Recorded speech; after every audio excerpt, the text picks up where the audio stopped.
Hello, I'm Vivienne. I'm from the Figure Group in Australia. I'd like to talk to you from under this beautiful walnut tree today, partly because it's really important to understand that we should get out of our rooms, our normal spaces where our thoughts are restricted, and into nature where we can think more freely. Also because I'd really like to indulge in enjoying this beautiful tree with you. I'd also like to take the pleasure of enjoying talking about Billy's teaching with you. But isn't it interesting that just talking about the idea of enjoyment for me still causes a certain amount of anxiety? I think that somehow this is going to be selfish or wasteful. So what is it about enjoyment? What does the teaching say about it?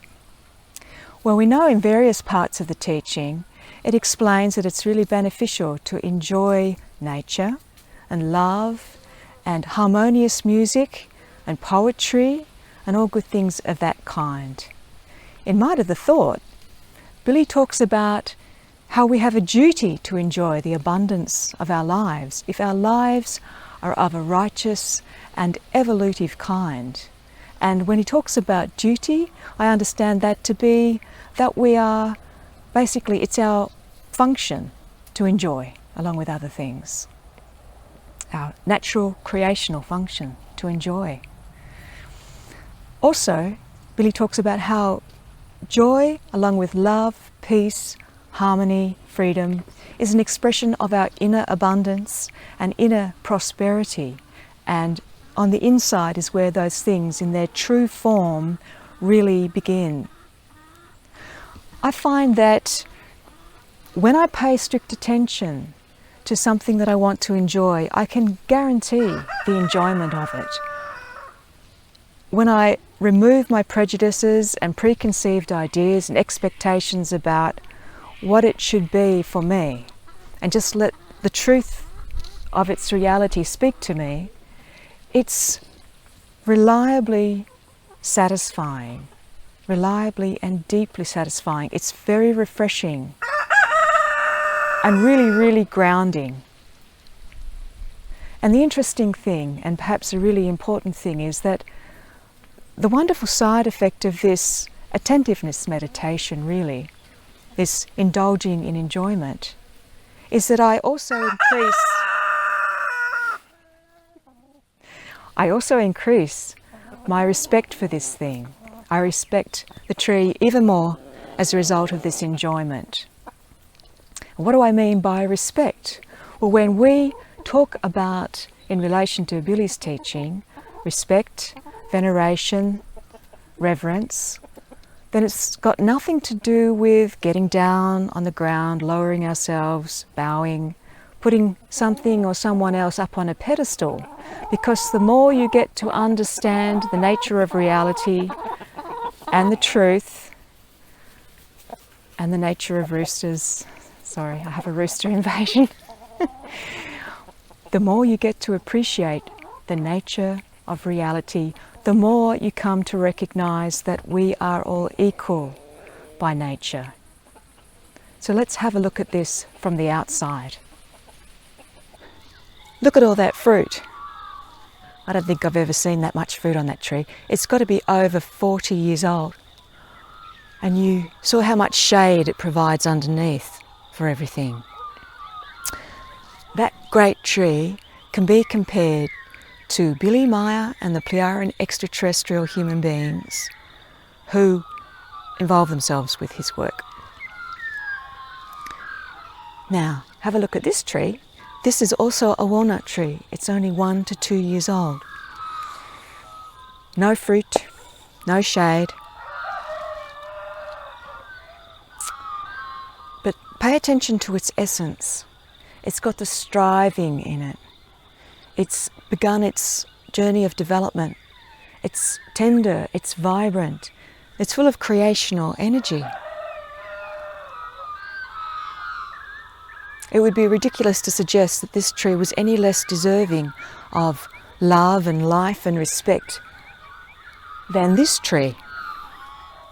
After all, this tree will one day become like that tree, and that tree was once like this tree. So it would be silly to want to lower ourselves in the face of such a great being. Sure, it's got more fruit and it's got more shade.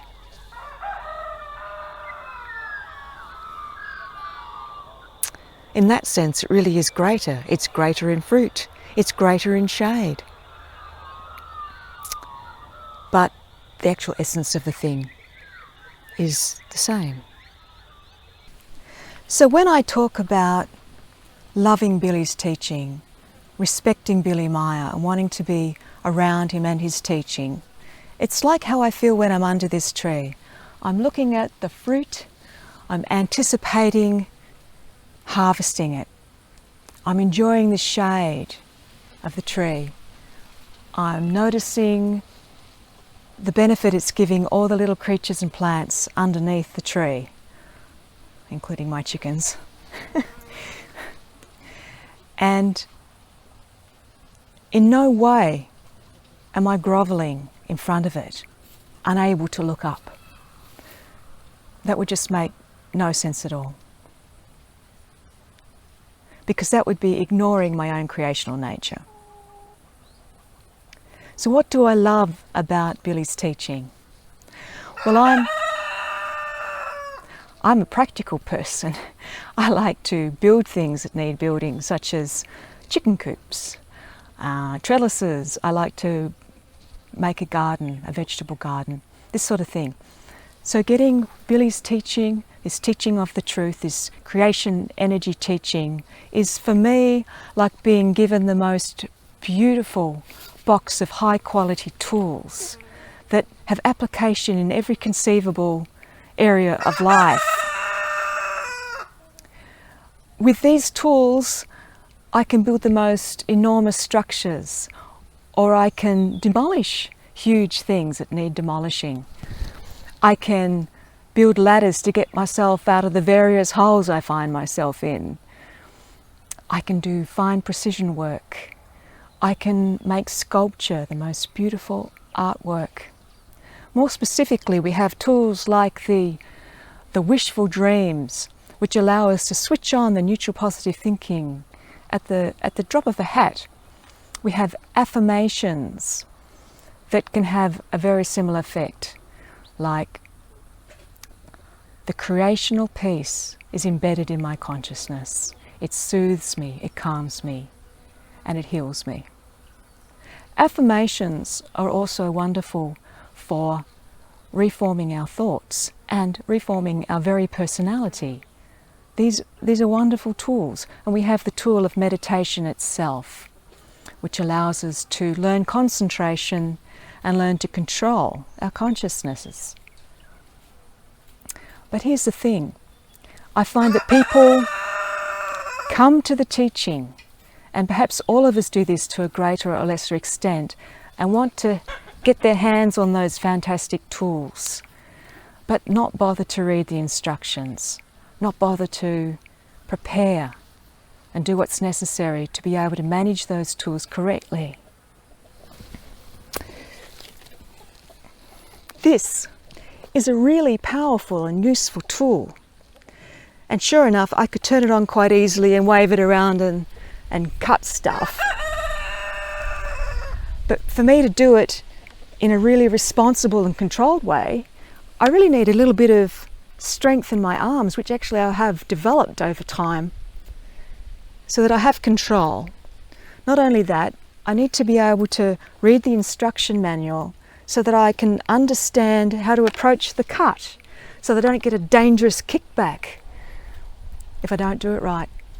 Also, I have to understand the material that I'm cutting, so I know how it's going to fall without damaging anything, so I can avoid jamming the blade.